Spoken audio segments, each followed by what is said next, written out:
গতকাল আইপ্যাকের কলকাতা অফিসে ইডি হানা দেয়। সেই সময় মুখ্যমন্ত্রী মমতা বন্দ্যোপাধ্যায় ঘটনাস্থলে পৌঁছান এবং অভিযোগ অনুযায়ী সেখান থেকে একটি ফাইল ও একটি হার্ড ডিস্ক নিয়ে বেরিয়ে যান। এই ঘটনাকে কেন্দ্র করে আজ তীব্র প্রতিবাদে সামিল হয় বিজেপি যুব মোর্চা।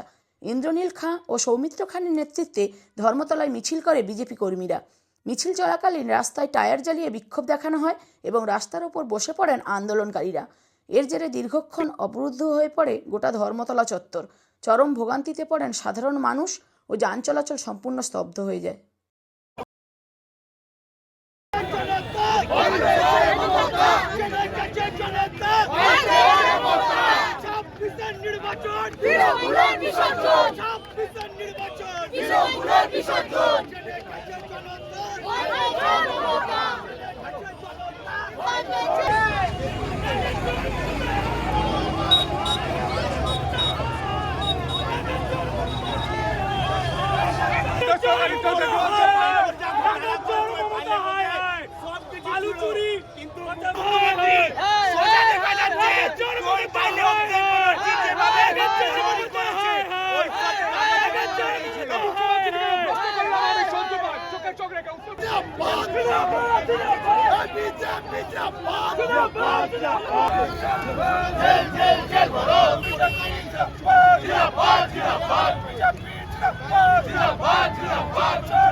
অরাজকতা শুরু হবে সেটা কি মুখ্যমন্ত্রী তার দায়িত্ব নেবেন?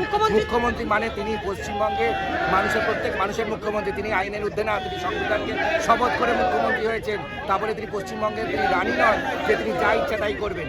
এখানে প্রত্যেকে যা অধিকার মুখ্যমন্ত্রীর ততটাই অধিকার। আইনকে বা সংবিধানকে অস্বীকার করার অধিকার মুখ্যমন্ত্রী নেই এবং পশ্চিমবঙ্গের কোনো সাধারণ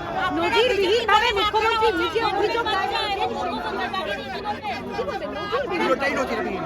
কোন দেশের মানে কোনো মন্ত্রী বা কোন রাজ্যের মুখ্যমন্ত্রীকে দেখেছেন একটা রেডের মধ্যে ঢুকে পড়ছে, সেখানে যে রেড থেকে যেখানে ক্রুশিয়াল এভিডেন্স সেগুলো নিয়ে ফাইল নিয়ে এবং পুলিশ বাহিনীর অপপ্রয়োগ করে তাদেরকে দিয়েও এই কাজ করাচ্ছে। পুলিশ গিয়ে চুরি করছে ফাইল।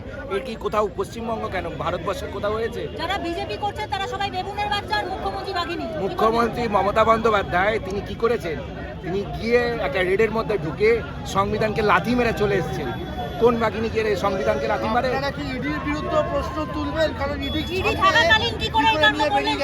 এবং এটা পুরোটাই এখন সম্মানীয় কোর্টের দ্বারস্থ হয়েছে ইডি। আমরা প্রত্যেকে তাকিয়ে আছি সম্মানীয় কোর্টের দিকে, আইনের দিকে আমাদের ভরসা আছে। তবে কোনোভাবে আইনের ঊর্ধ্বে কোনো মুখ্যমন্ত্রী যেতে পারে না। তিনি যত বড়ই প্রশাসনিক প্রধান হতে পারেন, আইনের ঊর্ধ্বে কেউ নয়।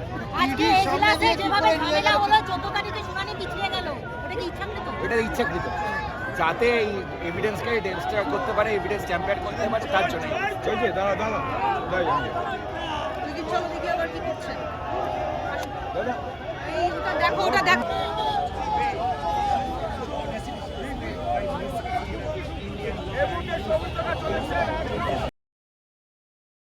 রাস্তায় মানুষকে বোকা বানাচ্ছে, শুধু নায়ক নায়িকা দিয়ে তাদেরকে পয়সা অর্জন করে দিচ্ছে। বুদ্ধিজীবীরা কোথায় গেল?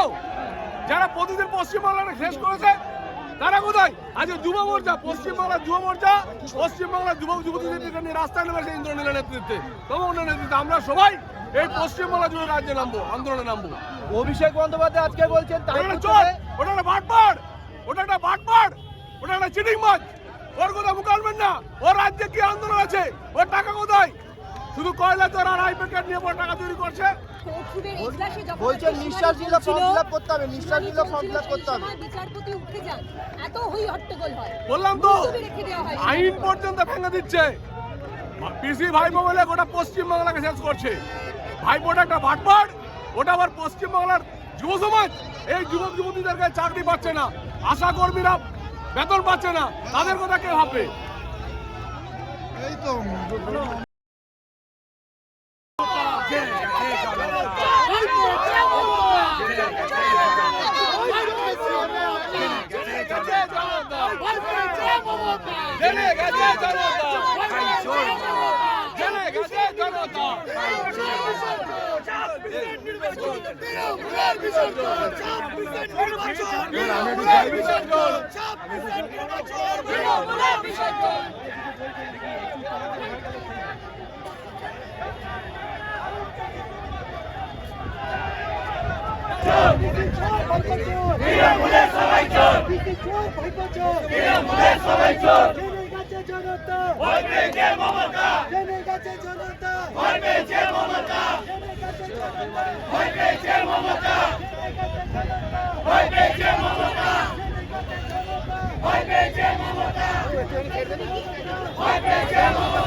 আমাদের প্রশ্ন হচ্ছে যে উনি একটা সবুজ ফাইল বেরোলেন এবং একেবারে গোছা গোছা গোছানো ফাইল সবার মধ্যে তুলে নিয়ে আসা হলো, একটা গাড়ির মধ্যে বোঝাই করা হলো।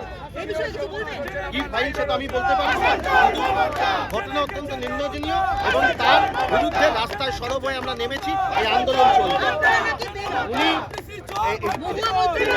এইসব ভাষা যিনি বলছেন তাকে শুধু একটাই কথা বলবো, রাজনীতি যারা করে তাদেরও একটা মুখের স্বাধীনতা থাকা উচিত। যে ভাষায় উনি কথা বলছেন আমরা বলবো না, দুর্নীতিবাজ, চোর এটা বলবো।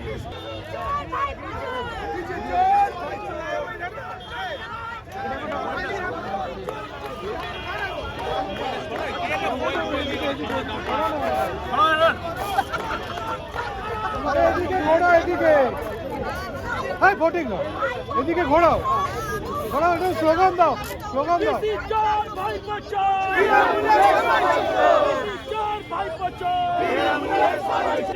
নিয়েছি ভয় না পেলে বেরোল গাছে ওটা তোলো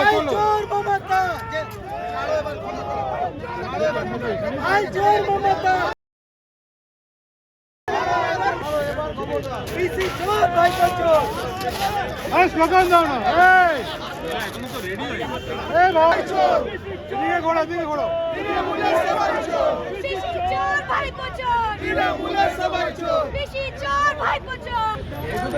স্লোগান বন্ধ করলে কি করে হবে?